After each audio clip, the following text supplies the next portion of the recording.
I've sold this house to my parents. Let's get a divorce. I don't need you anymore. Phil pointed at me, urging me to leave the house quickly. After that, he continued to throw insulting words at me. My in-laws joined in, laughing along. However, I remained undisturbed by such comments and calmly accepted the need to leave. I had a plan. After quickly preparing my belongings, I left the house. Those three still didn't understand the true hardship that was about to unfold. My name is Rachel Wagner. I'm in my 50s. After many years of marriage, my children are already independent. Although I used to work as a regular office worker, I am now a teacher of handmade accessory making, a hobby of mine thanks to a friend's introduction. For me, getting this job was a stroke of luck. I enjoy my beloved craft, surrounded by kind and caring students. While some may frown upon continuing a hobby as a profession, I feel fortunate to be in such a wonderful environment. I met Phil at the company where I used to work. Although we were at different companies, frequent interactions due to business dealings led to a mutual attraction that led to dating and eventually marriage.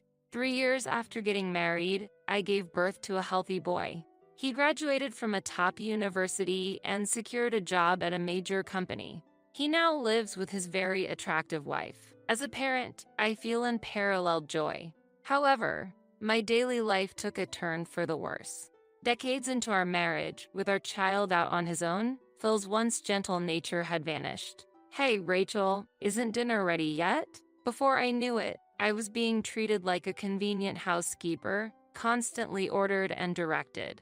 Worse yet, his demands changed daily. One day, he complained the soup was too strong, so I made it lighter the next day, only to be yelled at for it being too weak. Experimenting, I served the same taste every day, only to be constantly criticized for it being too strong or too weak. I had felt it before, but perhaps he was just amusing himself by troubling me. That thought was disappointing. How childish he seemed. No matter what I did, Phil would quickly become angry, frequently hurling disrespectful words at me. Living this way made me desperately want to leave, to escape from Phil at the earliest opportunity. I've thought about it countless times since he changed, but there's a reason I can't leave. It's because of an outstanding mortgage. Phil quit his job suddenly without reason and now spends his days idly at home. Despite this, he never helps with the housework. When I return from work, I find a floor littered with empty alcohol cans and snack wrappers. As a result, we're getting by on my earnings. In truth, we had just recently rebuilt our house. I provided all the funds for it. I keep the household account book, monitoring our financial situation. I've been diligently saving up, gathering funds for the house construction. I can't just leave the house I worked so hard to build. If I leave, it becomes Phil's. On top of the mortgage, there's another important reason.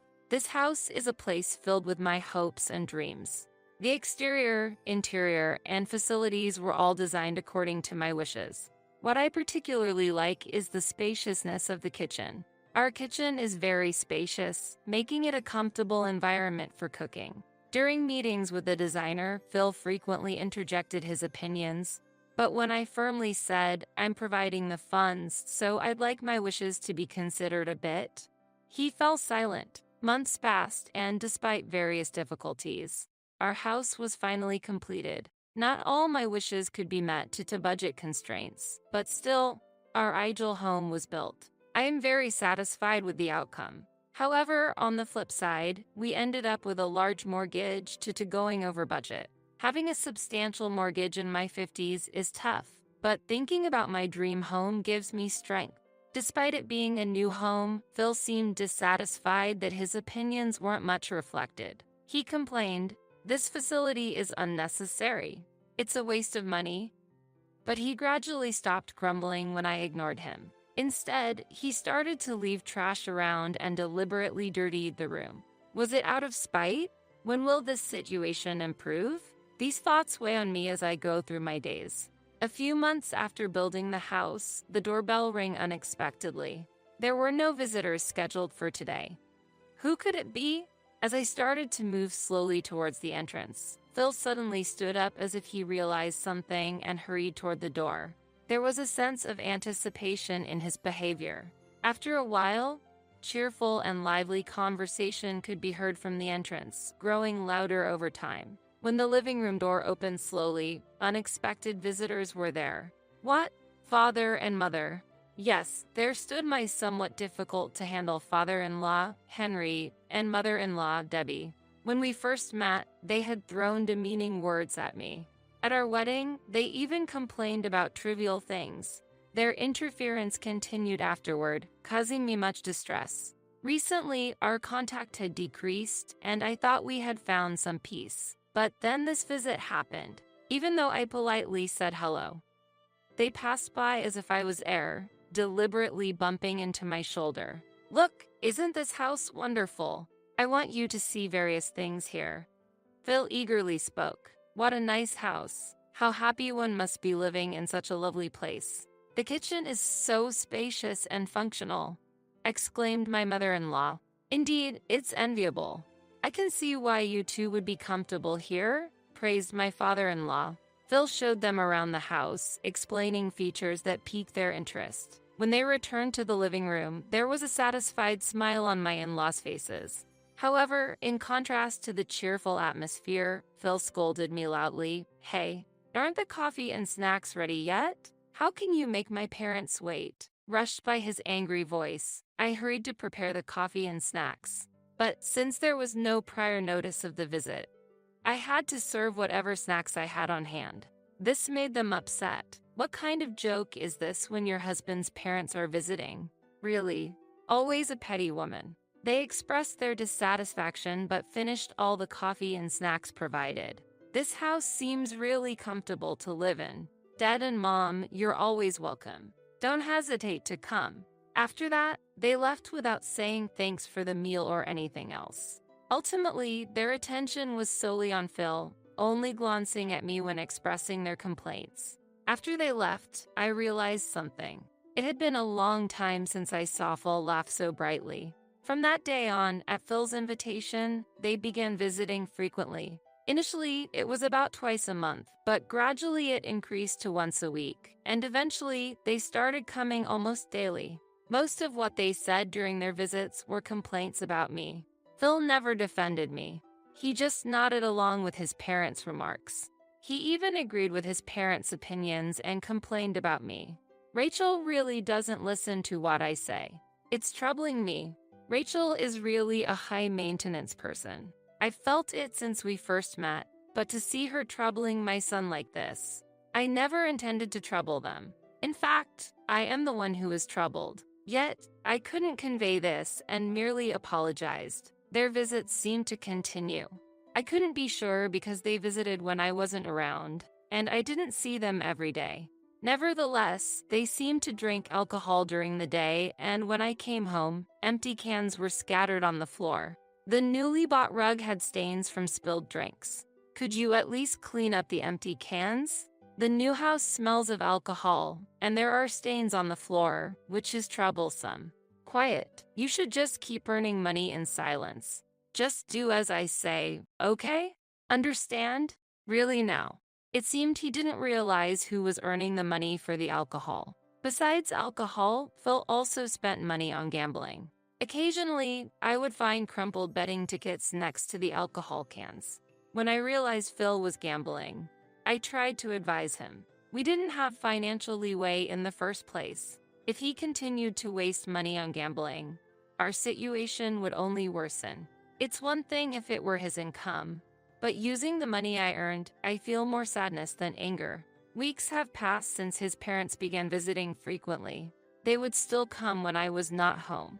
How should I turn this situation around? Sometimes when I came home early from work, I would find them brazenly using my home's facilities. I let out a surprised "ah," and when they noticed me, they clicked their tongues. My presence seemed to be an annoyance to them. Yet, this is my place. There's no reason for me to be treated as an unwanted presence. How should I overcome this difficult situation? I was already at my limit taking care of Phil, let alone dealing with his parents. Finally, I decided to confront Phil and his parents and began to formulate a plan. A few weeks later, they unusually visited while I was home. "Hello. It's rare for you to come when I'm here," I said sarcastically, and they gave me a sharp look. "If we knew you were here, we would have changed our visiting time. You always look so unremarkable." It was clear that my presence made them uncomfortable. They brushed past me and entered the living room confidently. "There you are. We've been waiting." Phil greeted his parents with a smile and led them to the kitchen. They seemed to think of this place as their home. In the kitchen, Debbie happily operated the equipment. "This kitchen is nice. I can't wait to use it. The food Mom makes here will surely be exquisite." After tinkering with the appliances, they said, "Let's check the bathroom next," and proceeded there. Inspecting the facilities of our house, which they had visited frequently, felt strange. It was as if they were doing a final check. With a look of anticipation, they left the house. "What were you doing? That's none of your business. Keep your mouth shut." Even when I asked what he had been up to, Phil told me nothing. But it doesn't matter if he doesn't tell me. The reason is that I was fully aware of what Phil and his parents were planning. Phil tried to keep his plan from me, but his attempts were so comical that I couldn't help but smirk when he wasn't looking. 1 week later, when I returned from work, a large truck was parked in front of our house. It had "Moving Center" written on its side. When I made eye contact with Phil standing next to the truck, he completely ignored me and went inside the house with the movers. Uncertain whether it was the right time to enter, I stood outside and watched just as his parents arrived. "Oh, you're already here, Dad. Quick, let's go inside." After a brief glance at me, my in-laws, treating me as if I were invisible, entered the house without exchanging any words with me. Minutes passed, and the movers left. The three of them watched the truck leave with satisfaction. Once the truck was out of sight, they turned their attention to me. "Oh, Rachel, you're back? We didn't notice at all." "Really? When did you get back?" Pretending to be innocent, they approached me. "We need to talk. Please, come inside." As I stepped in, I noticed that most of the furniture had been replaced with items from Phil's parents' house. My beloved shelves and desk were gone, likely taken away by the movers. Sitting on the newly replaced sofa, the three of them stared at me with an eerie smile. "We have an important discussion to make. You have no right to oppose now, so just listen quietly." An important talk. When I questioned back, Phil, with a sneering tone, said, "I've sold this house to my parents. Let's get a divorce. I don't need you anymore." As soon as he finished his sentence, his parents chimed in, "Exactly right. So, from today, you are a stranger to us. Strangers should leave promptly." Debbie's words were followed by Phil and Henry's laughter. "Did you hear that? You're a stranger, so get out." "Mom, that's really funny." "Yes, she's a stranger now, so she should leave quickly. This house is no longer yours." While saying this, Phil handed me the already filled out divorce papers. However, I wasn't fazed at all. I had anticipated all of this. "Understood. Then let's proceed with the divorce. I'll sign the divorce papers now." I signed quickly, placed my wedding ring on the table, stood up, and declared, "I will move out now." My calm demeanor seemed to dumbfound the remaining three. There's a solid reason why I could remain so composed. I had installed surveillance cameras all around the house. When his parents started visiting frequently and kept talking about living here, I grew suspicious. Their increasing visits and specific timings raised my doubts, making me suspect a conspiracy with Phil, which led me to install the cameras. At first, I hesitated. Is it permissible to monitor one's family like this? I feared that if nothing untoward was happening, I would be the one criticized. But, driven by daily stress, I finally decided to install the cameras. I could check the footage from these cameras on my smartphone at any time. Whenever I took a break, I started checking the footage. On the first day, there was no significant change. His parents visited, and they engaged in casual conversation with Phil. The focus of the conversation was Phil's daily grievances, and his parents just nodded sadly. "So you've been feeling that way. Truly, she is no good, causing her husband such distress." The video also captured their voices clearly. Have they forgotten who have been supporting the household? Since installing the cameras, I've been pondering how they will manage their living after I'm gone. Days later, the screen showed Phil and his parents in an unusually cheerful mood. What had happened? Listening carefully, it sounded like Phil was discussing selling his house to his parents. When I first heard this, I thought it was a joke, but the discussions about selling the house continued the next day, and the day after that. It became undeniable that Phil indeed intended to sell the house to his parents. His parents were enthusiastic about the plan, discussing various projects like buying new furniture and making the house barrier-free. After hearing these conversations, I secretly began looking for a new house. The surveillance footage recorded the mover's schedule and the divorce plans. I prepared to move to a new place in time for the day I would be driven out. I also initiated the process to change the name on the mortgage contract. Since the divorce was decided, the house was no longer mine. Therefore, I thought it appropriate to transfer the payment responsibility to Phil and his parents. The mortgage I was paying was $2,800 a month. I doubted they could afford it, but that was to be their problem after we get divorced. I intended to refuse any requests for financial assistance. Driven out from home, I headed to my new residence. New furniture was already arranged there, and I was ready to start a new life. Exhausted, I collapsed into bed and fell into a deep sleep. Luckily, the next day was a holiday. Relieved to have started a new life away from Phil, I slept longer than usual and woke up past noon. I couldn't recall the last time I slept so soundly since getting married. I was hungry but still felt sleepy. Just as I considered sleeping a bit more, the doorbell rang. When I responded, I saw an enraged Phil and his parents. What? Why are they here? I didn't recall sharing this address. How did they find this place? Without giving me time to wonder, they barged in. Then, they suddenly produced a document. What's this? A notice for changing the mortgage name? Yes, that's right. I no longer live in that house, and effectively, we are strangers.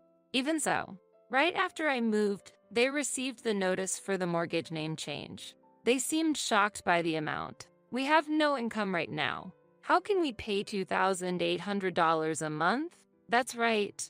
Our pension isn't that much. They pleaded as if it was all my fault. Beside them, Phil nodded as if agreeing. No matter how much they blamed me, the situation wouldn't change. Maybe the house was a bit luxurious, but it's true that we went over the budget. But who was it that neglected to seek information and lazed around every day? Moreover, they themselves were trying to forcefully acquire a house that belonged to someone else. Had they known the actual amount of the mortgage, they probably would have reconsidered. While I remained silent, Phil, visibly angry, crumpled the document and approached me. Just so you know, I have no intention of paying such an amount. Leaving those words behind, he threw the document onto the floor. His parents remained silent about the situation, seemingly unaware of what non-payment of the mortgage would entail. I hadn't expected adults to lack such basic knowledge. You're free to choose not to pay, but do you understand the consequences? You'll end up having to pay it anyway, won't you? They seemed to misunderstand that I would ultimately be responsible for the payment. So, I elaborated on the specific consequences of not paying the mortgage. In fact, if you don't pay, late fees will be added. That means you'll need to spend more than $2,800 each month. Do you understand? Is that some kind of joke? Unbelievable. You're the ones who are misunderstanding. Why don't you check the details yourself? After that, Henry encouraged Phil to verify, and Debbie showed a similar response. Seconds passed, and Phil's expression gradually turned serious as he started operating his smartphone. I can't believe this is happening. I told you the cost would increase if you delay. You can find this information online. The three of them stared at Phil's smartphone. Debbie was the first to speak up. We don't have any money. Oh, right. What about savings? What's happening with the division of assets? There are none. Since Phil hasn't been working and squandered everything on gambling, there are no assets left to divide. I stated this definitively, causing Phil's face to turn even paler. So, I recommend you give up and look for a job. It's a waste of time to linger here. What do you mean? We've been together for years. Don't you think you should help out a bit? Do you realize how much we've supported you? I had no memory of being supported. I couldn't recall any assistance from his parents. I haven't received any help. I communicated this clearly and understandably, but they kept pleading, trying to rebuild our familial relationship and revive our marriage. I found it bothersome to even engage with them anymore. I forced the noisy trio outside and called the police, reporting that there were loud people outside. I treated their complaints as if it was someone else's problem. Indeed, in reality, they were now strangers. As a result, they were taken away by the police for causing a disturbance outside my house. After the police inquiry, they decided they couldn't afford the mortgage for economic reasons and moved to a small apartment out of town. I heard they finally understood the importance of working and were striving to find jobs, though unsuccessfully. Phil, however, managed to find a part-time job and was barely supporting the two of them with his modest income. As for me, I'm busy with work, but started a blog about my handmade crafts, which has doubled my income. The blog has received a lot of positive feedback, and I've been getting more requests to teach at handcraft workshops. Now, I prioritize living an independent life over marriage. During this time, I found the household ledger from when I was living a frugal life. The memories. I felt a wave of nostalgia. Those challenging days are now a valuable experience. I vowed to seize happiness with my own hands and put the ledger away.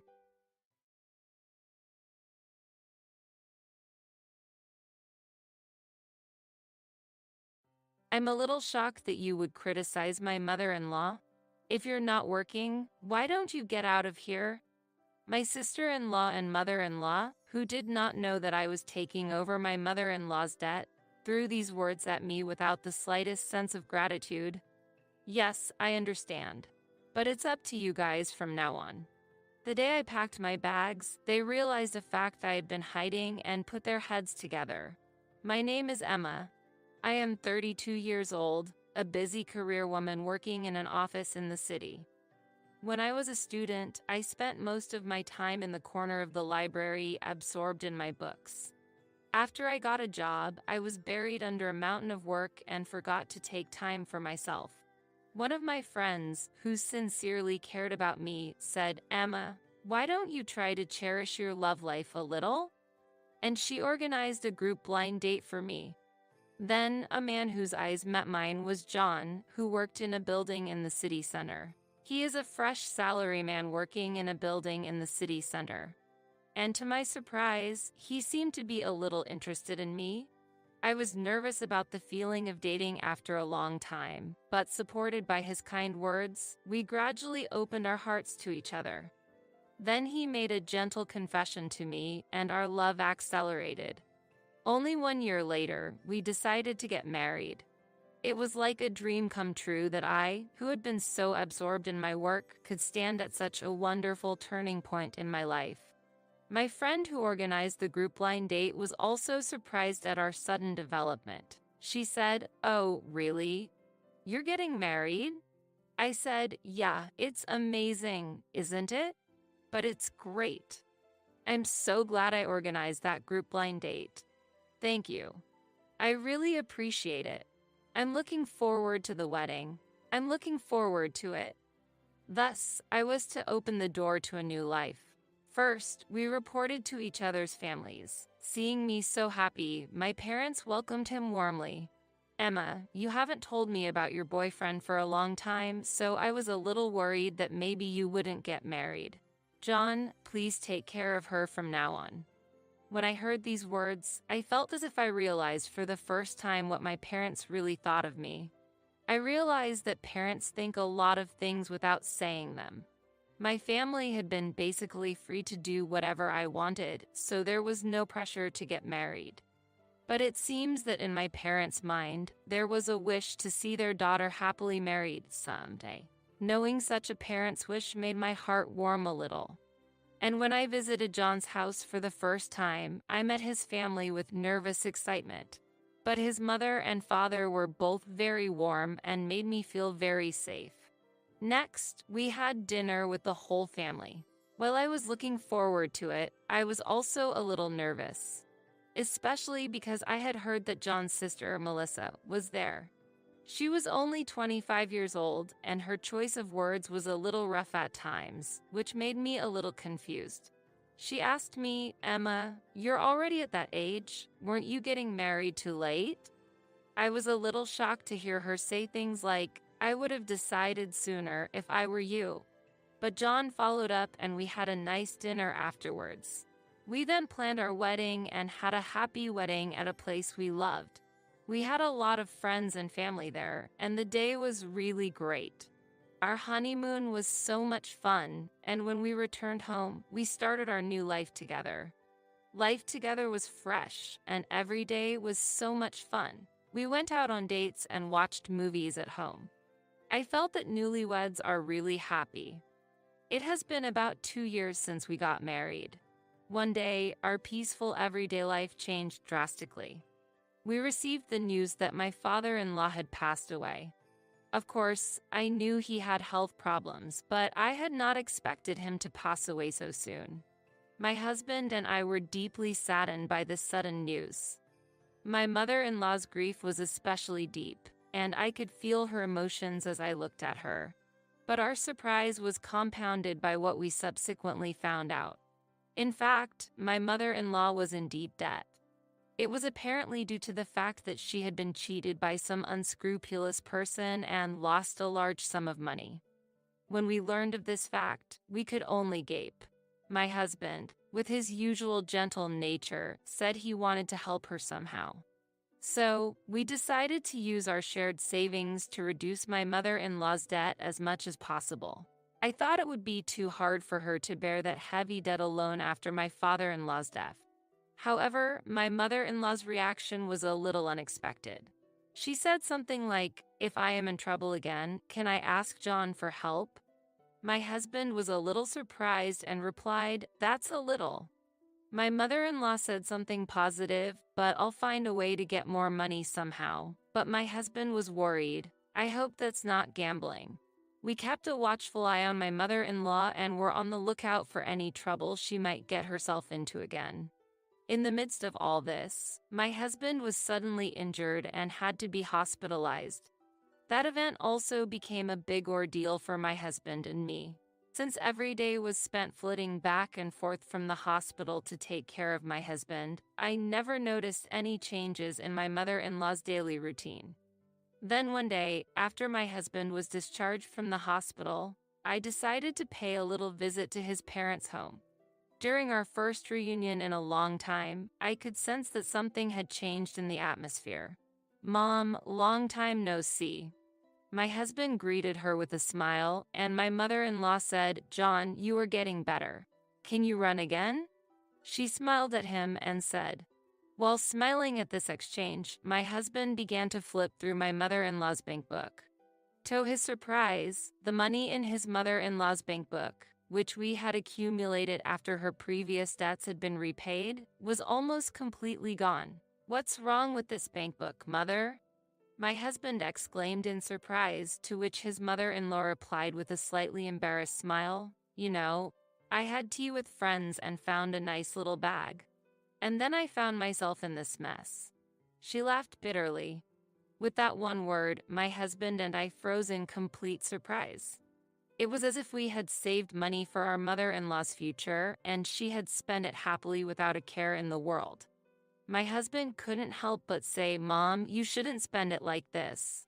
Do you know how much we put our hearts into giving you money for your future?" He said something like that.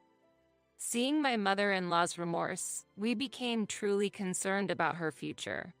We suggested that she move in with us to support her life closer to us.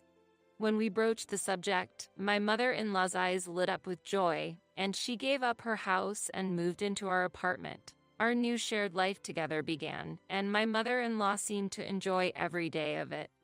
The three of us laughed and talked around the table at every meal, and my mother-in-law volunteered to help with the housework, which made life surprisingly easy for both of us. Her upbeat mood was infectious, and our days became brighter and warmer. I said, "Mom, what would you like for lunch today?" I think I'll have Yuden. That sounds good. Since I was working remotely, I was in a position to monitor how my mother-in-law spent her money. Since my husband and I, provided her living expenses and my husband managed my mother-in-law's account, there was supposed to be no worry about her spending excessive money. However, we kept a close eye on her, worried that she might spend the money in some way. These days continued, and in no time at all, 6 months passed. One afternoon, while we were relaxing in the living room, the intercom rang. We wondered who it was, and when I answered, I found my sister-in-law, Melissa, standing there. I said, "Melissa, it's been a while. Is my mother there?" I was a little surprised to hear her ask such a question without even saying hello, but I showed her into the living room. "Mom, it's been a while." "Oh, Melissa, what brings you here?" "I just wanted to see your face once in a while." "Thanks, I'm glad you're here. How are you?" "Of course. I'm fine. John is with me." "So, do you want to go to lunch with me?" "Sure, let's go." Melissa must have taken my mother-in-law to a restaurant or something. We decided to wait at home. When they came home in the evening, we looked at them and their faces changed. Then Melissa said, "Emma, you are tormenting my mother, aren't you?" I was surprised and could not understand what she was saying. My mother-in-law also looked at me sternly. My husband said, "What are you talking about? There is no way Emma would do such a thing." He immediately took my side, but Melissa would not budge. "John is being deceived too. Mom says she can't go outside and she hears Emma is saying things inside the house." We could only be amazed. Indeed, there were times when my mother-in-law would ask to go shopping and we would refuse because she would waste money. Also, my mom said you were taking her money. I had to admit that this statement surprised me. Did my mother-in-law think so, or did Melissa blow it that way?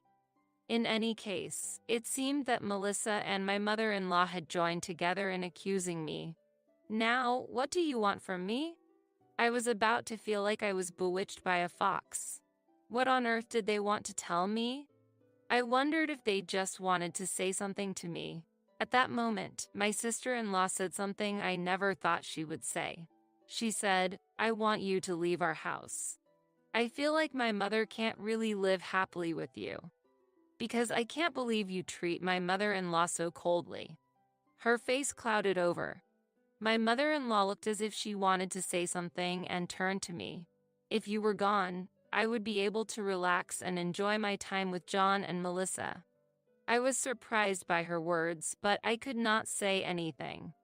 In fact, they did not know that I had previously paid off her debts for my mother-in-law by cutting into my savings. Looking back, I probably should have made it clear to them at the time that I had not taken it out as our marital savings, but as my own. When I looked at my husband's face, he looked very angry. His hands were clenched and his body was shaking a little. Melissa said, "My mother and I are going to live here together from now on. So, I want you to leave," my sister-in-law said again. Taking a deep breath for a moment, I answered my sister-in-law, "I understand, but I won't get involved in what happens next." After that exchange, my husband and I decided to leave the house. And on the day we moved out, they were surprised to discover one truth. "Looks like you've made arrangements to move out right away after all." "Yes, I have something to tell Melissa." "Yes, what is it?" My husband chuckled and said, "Actually, I'm getting older and I was thinking that I should put the house in Melissa's name." My sister-in-law's eyes sparkled and she said, "Really? It's going to be my house?" she said excitedly.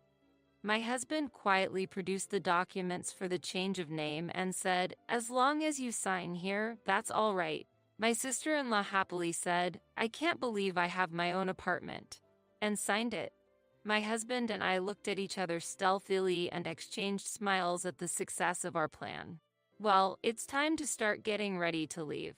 "What, John? Are you really leaving?" "Yes, I've decided to leave too." "Oh, even John is leaving? Do you really have to leave with Emma?" "If I'm not with Emma, I don't feel comfortable either." It's normal for married couples to be together. I knew you would say that, but then what are we going to do about future house expenses and stuff? That's something you'll have to devise and pay for on your own. Wait a minute. I quit my job because I believed you would support me, okay? My husband and I could not hide our surprise at my sister-in-law's sudden statement. If you keep this up, you're going to get me and our mother into a lot of trouble. That's fine if you can devise a way to live on your own. You have our mother's pension, and if you save a little, you can manage. Yes, and if you add my pension to that, we can manage. Since you're going to live here, we need to be creative about it. My sister-in-law looked a little satisfied with my mother-in-law's kind words. Indeed. It's my new home. If I save a little money, I should be able to get by. However, my husband and I laughed inwardly at my sister-in-law saying such a thing, not knowing that the property was a rental. About that time, the movers arrived. We welcomed them and began to move more and more stuff out. My sister-in-law and mother-in-law rolled their eyes at the sight. What are you doing? Getting ready to move out. Are you taking everything? Of course. We bought all this stuff. Do I have to buy everything new? That's right. I wish you had known that and acted accordingly. Well, we better get going. My husband smiled and said, and we left the house. My mother-in-law and sister-in-law froze in amazement for a while. After a while, my sister-in-law called my husband's cell phone. She said, "Hey, John, what's with the rent bill all of a sudden?" I was a little mistaken. Could it be that I am not the owner of this house? Who told you about that? Well, I'm actually renting this house. The document you signed at that time, which was the rental agreement. So, it's only natural that you should be charged for the rent. Seriously, I didn't know that at all. It's where you live, so you have to pay the rent. But my salary is not that much compared to you. You may laugh, but Emma actually makes more money than I do. Oh, no. It's true. She is working hard at a remote company that pays pretty well. That's why we were able to live so comfortably in that apartment. My sister-in-law was so surprised that she was speechless for a while. Next, I heard my mother-in-law's worried voice. "We're so sorry," she said. "I'm really sorry. Could you please reconsider and come back?" My husband responded gently but firmly. "Thank you, Mother. But it's hard for me to go back because of your attitude toward Emma. She is the most important to me. Please take care of the rest. You will take care of it." After that exchange, I heard various rumors.